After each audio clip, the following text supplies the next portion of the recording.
Shalom. I would like to start off by giving all praises, honor, and glory to Yahweh, Bahashem, Yahweh Shai, Bahashem, Rechak Wadash. Double honors to the elders and apostles, the great millstone that rule well. Peace and blessings to the elect of Israel. Shalom and a Baba Ball. Back at it with another lesson through the spirit and power of Yahweh, Bahashem, Yahweh Shai. Lord's will, this video is edifying. And I just want to touch on a couple precepts, Lord's will, concerning the fact of the matter that riches profit not in the day of wrath. All right. So let's go ahead and start off with that scripture. Proverbs 11:4. Riches profit not in the day of wrath, but righteousness delivereth from death. Okay? So riches won't profit you in the day of wrath, man. All right, so in the times of judgment to come, man, you shouldn't be worried about, or really you shouldn't be worried about, making it on this side, man. Stacking up your bread or whatever, man. All right, that's the wrong spirit to be in. Okay, the scriptures say labor not to be rich. All right? Let's see if I can find that. I think it's in Proverbs, if I'm not mistaken, but let's see. Here we go. Proverbs 23, Dawadi Habashim Shai. Proverbs 23:4. Labor not to be rich. Seize from thine own wisdom. Right. Okay. Verse 5. Wilt thou set thine eyes upon that which is not? For riches certainly make themselves wings. They fly away as an eagle toward heaven. Right, man. Okay. Riches grow wings, man. Meaning what? The money is going to get blown. All right. You're going to blow the money away eventually, man. But righteousness is everlasting, man. Okay. Even when you die, you can take those riches with you. Because the scriptures say in Revelation 14:13. Let's get it. Revelation 14:13. And I heard a voice from heaven saying unto me, Right, blessed are the dead which die in the Lord from henceforth, yes, saith the Spirit, that they may rest from their labors and their works do follow them. Right, but as far as carnal riches, that won't follow you in the spirit realm, but righteousness will. Okay, and the scriptures say that wisdom gives you riches that never fadeth away, meaning that the riches of Yahweh Bashmal Shai is everlasting, man.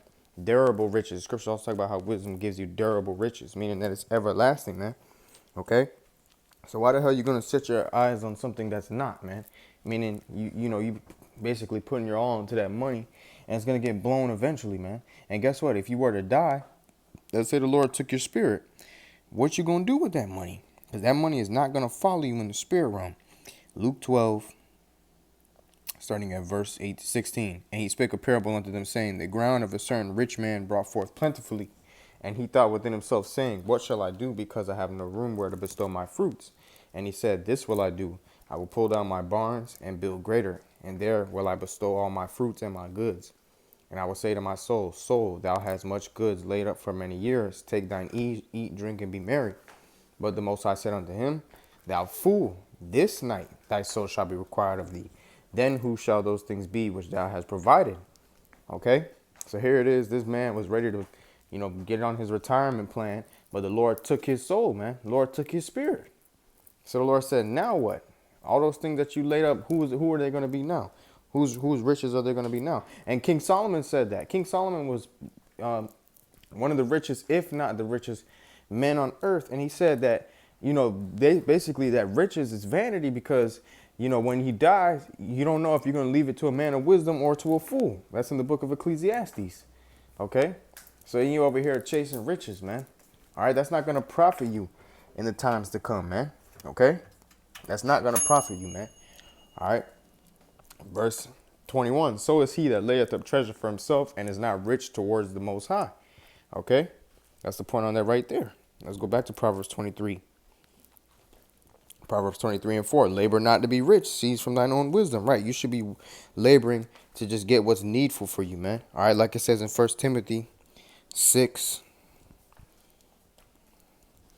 and verse 6, it says, let me start at 1 Timothy 6 and verse 5. Perverse disputings of men of corrupt minds and destitute of the truth, supposing that gain is godliness. From such withdraw thyself. So if you think gain is godliness, you're destitute of the truth, meaning you're destitute of the spirit and power of Yahweh Shemel Shai. Because gain is not godliness. Just because you have a lot of money does not mean that you're blessed on the right-hand side. Okay? Because if that was the case, then that means that Jacob Rothschild is blessed on the right-hand side. All right. Verse 6, but godliness with contentment is great gain. Okay? So that's the point on that right there. Godliness with contentment is great gain. That's true gain. Okay? Being godly and being content. The scriptures say better it is, better little that a righteous man hath. Psalms 37:16. A little that a righteous man hath is better than the riches of many wicked. Proverbs 15:16. Better is the little with the fear of the Lord than great treasure and trouble therewith, man. Right. So it's better to have a little bit of riches and fear Yahweh Shema Shai than to have a lot of riches and have many troubles on your hands, man. Looking into all these endeavors. Proverbs 16:8. Better is a little with righteousness than great revenues without right, man. Okay. Pretty much saying the same thing, man. Okay. Verse 7, for we brought nothing into this world, and it is certain we can carry nothing out. Right. Those carnal riches will not follow you in the spirit realm. Verse 8, and having food and raiment, let us be there with content. And guess what, man? We're gonna really see what it really means to be content with food and raiment in the times to come. Because why? Jacob's trouble, man. All right. And guess what, man? All those carnal riches that you laid up prior to Jacob's trouble is not going to profit you in that day, because all those carnal riches are going to be transferred over to an RFID chip, which is the mark of the beast. So now what? You going to take the chip now? Okay, because if you do, that'll be to your demise, and you should be expecting a missile. All right, the Lord is going to reserve you for a missile. Verse 9, but they that will be rich fall into temptation and a snare. Okay, so you chasing after money, it's a trap, man. And into many foolish and hurtful lusts, which drown men in destruction and perdition. For the love of money is the root of all evil, which while some coveted after, they have erred from the faith and pierced themselves through with many sorrows. Right? So you have many celebrities who coveted after money. And guess what? They're sorrowful, man. They're rich. They got money. They got wealth. But yet they're still sorrowful, man. But the scriptures say what about a man of the Lord? Sirach or Ecclesiasticus 26:4. Whether a man be rich or poor, if he have a good heart toward the Lord, he shall at all times rejoice with a cheerful countenance. Okay? But here it is. If you're wicked and you're rich, you're still going to be pierced through with many sorrows, man. Now, that's the thing. You can be a man of the Lord and still have money, but a man of the Lord who has money does not let his money dictate his spirit. Okay? And that's a fact. Okay? A man of the Lord who has substance, he's going to pick the Lord over his substance 10 times out of 10. All right. Now I want to get another scripture, the Lord will. Matthew 6:24. It says, let me start at verse 19. Lay up not for yourselves treasures upon earth, where moth and rust doth corrupt, and where thieves break through and steal. Okay, but how are you supposed to lay up your treasure? All right, let's get the precept. Sirach or Ecclesiasticus 29:11. Lay up thy treasure according to the commandments of the Most High, and it shall bring thee more profit than gold. Okay, so that's going to be more profitable for you, laying up righteous treasures, man, rather than gold. Okay, verse 12. Shut up alms in thy storehouses, it shall deliver thee from all affliction. It shall fight for thee against thine enemies, better than a mighty shield and strong spear. Okay? It's a point on that right there, man. All right, and the scriptures also say what? It's better to lay up, alms than gold. Let me see if I can find that. I think it's in Tobit. Tobit 12:8 says, prayer is good with fasting and alms and righteousness. Little with righteousness is better than much with unrighteousness. It is better to give alms than to lay up gold. For alms doth deliver from death, and shall purge away all sin. Those that exercise alms and righteousness shall be filled with life. Okay? But they that sin are enemies to their own life, man. And matter of fact, we just read in 1 Timothy how, chasing after riches is a snare, man. Okay? Now let's go back to Matthew 6. Matthew 6:19. Lay up not for yourselves treasures upon earth, where moth and rust doth corrupt, and where thieves break through and steal. But lay up for yourselves treasures in heaven, where neither moth nor rust doth corrupt, and where thieves do not break through nor steal. For where your treasure is, there will your heart be also. Right. So if your mind is upon, like there's a saying in the world, I got my mind on my money and my money on my mind. Well, guess what, man? Guess what? What's that gonna lead to? Rust, moth, corruption, thieves breaking through and stealing, man. But a thief and a moth cannot corrupt righteousness laid up, man. Okay? A nigga cannot rob you for your righteousness that you have stored up with Yahweh Bashim Al Shai. It's impossible. Okay? Who the hell is he gonna stick up? The Most High? Come on, man. Get out of here with that shit, man. But a nigga could rob you for your carnal riches, though. All right? Verse 22. The light of the body is the eye. Therefore, if thine eye be single, thy whole body shall be full of light. And matter of fact, what did Yahweh Shai say? He said, no man can pluck them out of my Father's hand. You know, bouncing off the last point that I made. So guess what, man? You're not going to be able to pluck out the elect's works out of the Heavenly Father's hands, man. All right? Nevertheless, Matthew 6:22, the light of the body is the eye, and therefore thine eye be single, thy whole body shall be full of light. Okay? Right? You got to have a single mind. You cannot have a double mind in this thing of ours, man. You can't be worried about the world and worried about the truth. You're either worried about the truth or you're worried about the world. It's black or white when it comes to this matter. All right?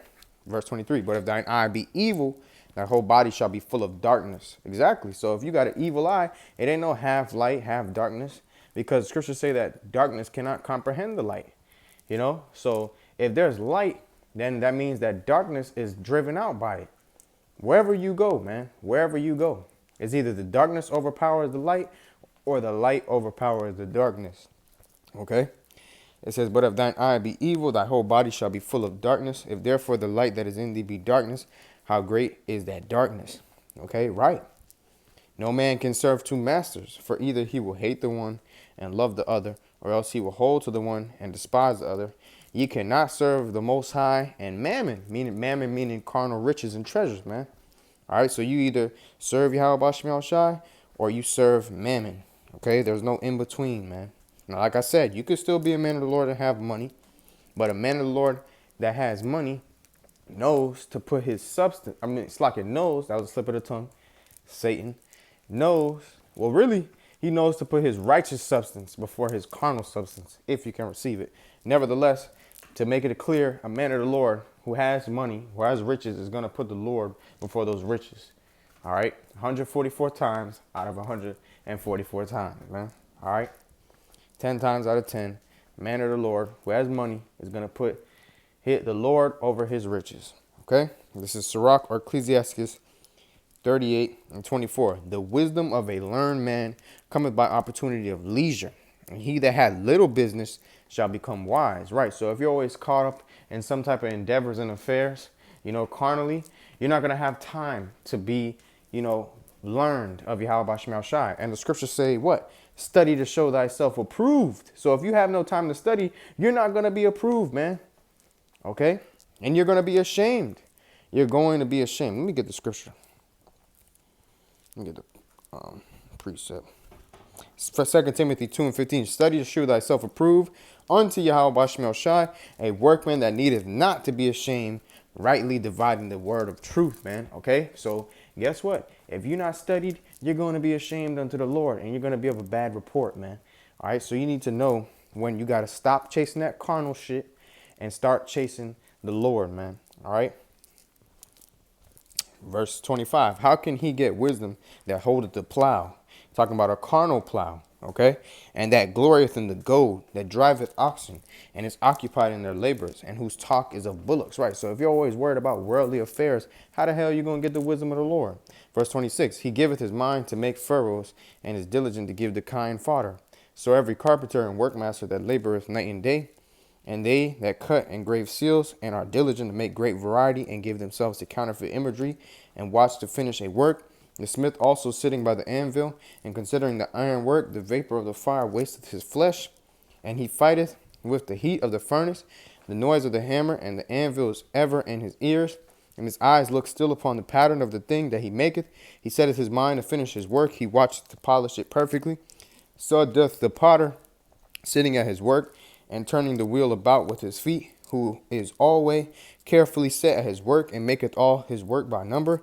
He fashioneth the clay with his arm, and boweth down his strength before his feet. He applieth himself to lead it over, and he is diligent to make clean the furnace. All these trust to their hands, and everyone is wise in his work. And did we not read earlier about Proverbs 23?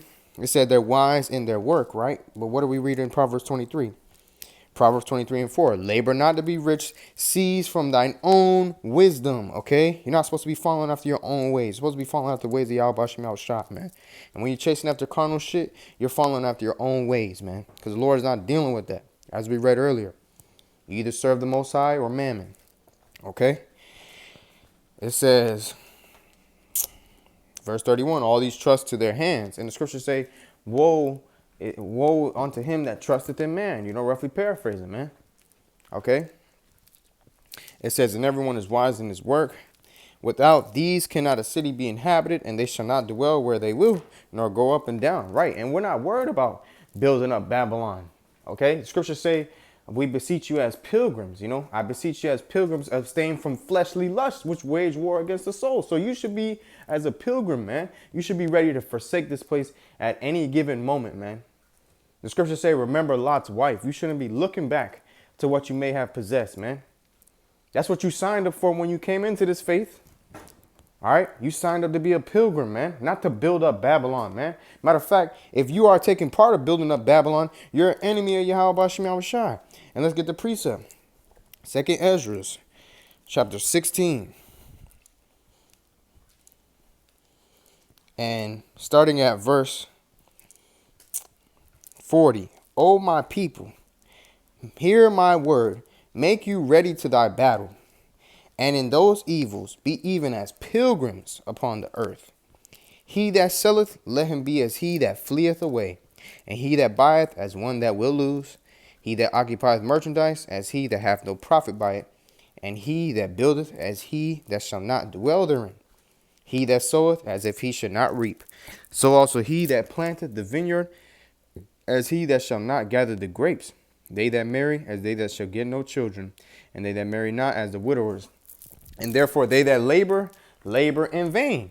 Okay, so here it is. Your carnal labors are in vain. But if it's in the Lord, if your labors are in the Lord, then what? Let's get the precept. 1 Corinthians 15:58. Therefore, my beloved brethren, be ye steadfast, unmovable, always abounding in the work of the Lord. For as much as you know that your labor is not in vain in the Lord. So if your labors is in the Lord, guess what? They're not in vain. But if it's in the world, it's in vain, man. Because this world, the fashion of this world passeth away, man. The scriptures say they that use this world as not abusing it, man. Okay? Let me get that precept.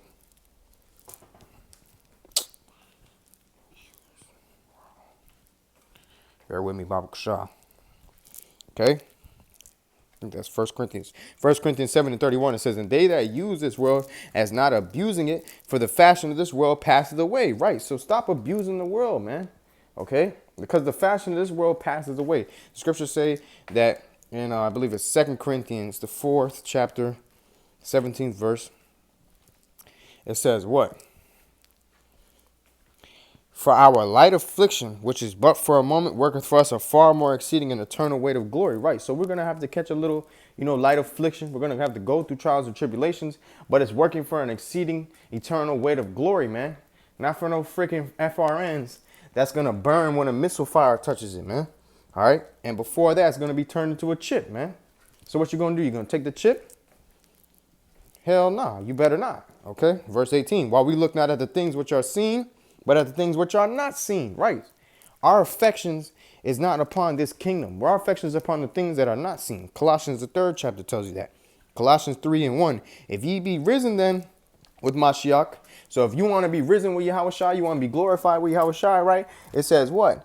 Seek those things which are above, where Mashiach sitteth on the right hand of the Most High. Set your affections on things above, not on things on the earth. For ye are dead, and your life is hid with Mashiach in the Most High. When Mashiach, who is our life, shall appear, then ye shall also appear. Then shall ye also appear with him in glory, man. Okay? Mortify therefore your members which are upon earth.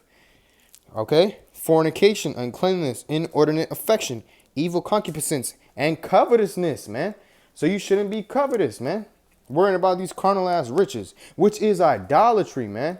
Okay, so here it is. You worried about the bag. You worried about the bag so damn much Guess what, man? That's a form of idolatry. That's why the scriptures say you cannot serve the Most High and mammon. The scriptures say you cannot drink the cup of the Most High and drink the cup of devils, man. All right.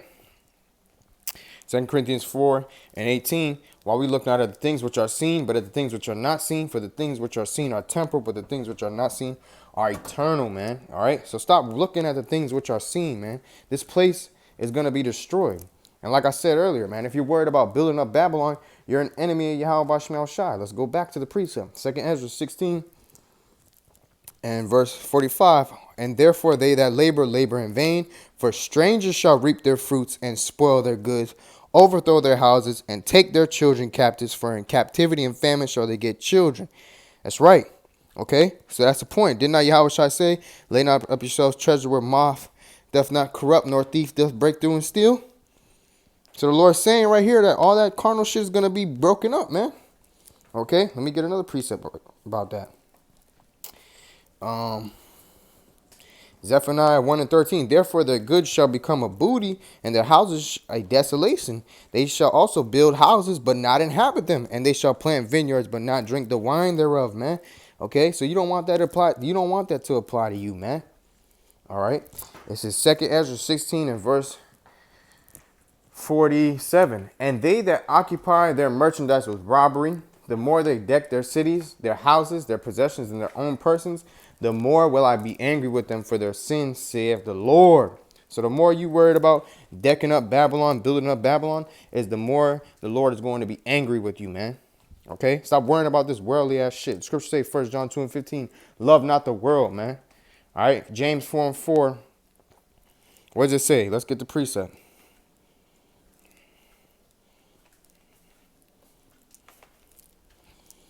Ye adulterers and adulteresses, know ye not that the friendship of the world is enmity with the Most High? Whosoever therefore will be a friend of the world is the enemy of the Most High. Okay, right. Stop worrying about that carnal ass shit. You worried about that carnal ass shit, guess what? You're going to get put to death, man. Romans 8:5. For they that are after the flesh do mind the things of the flesh. Talking about carnality. But they that are after the spirit, what do? It says, do mind the things of the spirit. It says, they that after the spirit, the things of the spirit. For to be carnally minded is death, but to be spiritually minded is life and peace, man. All right, so you keep worrying about that carnal shit. That's where your mind's at. Guess what, man? Expect death, man. All right, scripture say, he that soweth to the flesh shall of the flesh reap corruption, man. All right, that's in the book of Galatians. The Most High is not mocked, man. All right. Galatians 6:7, be not deceived, the Most High is not mocked. For whatsoever man soweth, that shall he also reap. For he that soweth to his flesh shall of the flesh reap corruption, but he that soweth to the spirit shall of the spirit reap life everlasting, man. All right, that's the point on that right there, man. Don't you want your riches to be everlasting? Then sow to righteous riches, man. Sow to righteous riches, man. All right, let me go back to Sirach 38. Sirach 38 or Ecclesiastes 38. And verse, go back to the precept. This is verse 32. Without these cannot a city be inhabited, and they shall not dwell where they will, nor go up and down. Right. Okay, we're not worried about building up Babylon, man. All right. Verse 33. They shall not be sought for in public council, nor sit in the high congregation. They shall not sit on the judge's seat, nor understand the sentence of judgment. They cannot declare justice and judgment. And they shall not be found where parables are spoken. Right. So you keep worrying about that worldly ass shit. Guess what, man? The Lord is going to take his spirit from you, man. And you're not going to be, like it says in verse 33, found in the judge's seat, man. All right. Meaning that what's the true judge? What's the true judgment? The spirit and power of Yahweh Shema Shai. The judgments of Yahweh Shema Shai. That's the true judgment, man. All right, and guess what, man? You keep worrying about worldly ass shit. Like it says, the carnal mind is enmity with the Most High, for it is not subject to the law of the Most High. Therefore, you cannot be a judge of the Most High's law, because you have a carnal mind. Verse 34, but they will maintain the state of the world. Did we not read James 4:4? He that is friend of the world is enmity with the Most High. But they that will maintain the state of the world and all their desire is in the work of their craft, man. Worrying about that worldly ass shit, man. All right. Let me go and get this last precept, Lord will, and I'll close out, man. Zephaniah chapter 3, or Zephaniah 1, and verse 18. It says, start at Yeah, Zephaniah 1 and 18. Neither shall their silver nor their gold be able to deliver them in the day of the Lord's wrath, but the whole land shall be devoured by the fire of his jealousy. For he shall make even a speedy riddance of all them that dwell in the land. So guess what, man? Your silver and your carnal riches and your rich, all that carnal stuff is not going to be able to save you in the day of Yahweh Shem Shai's wrath. Like we read in Proverbs 11 and 4. Riches profit not in the day of wrath, man. Okay? And that's the point on that right there. Lord's will, this video was edifying. Call her Layim La Yahweh Shem Shai, Ba'Shem Kakwadash. Double honors to the elders and apostles of the great millstone every well. Peace and blessings to the elect of Israel. Pray to Yahweh Shem Shai to take away that covetous demon off you, man. If the shoe fits, man. So hey, Lord's will, this video was edifying. Shalom, blah blah blah. Call Layim La Yahweh Shem Shai, Ba'Shem Kakwadash.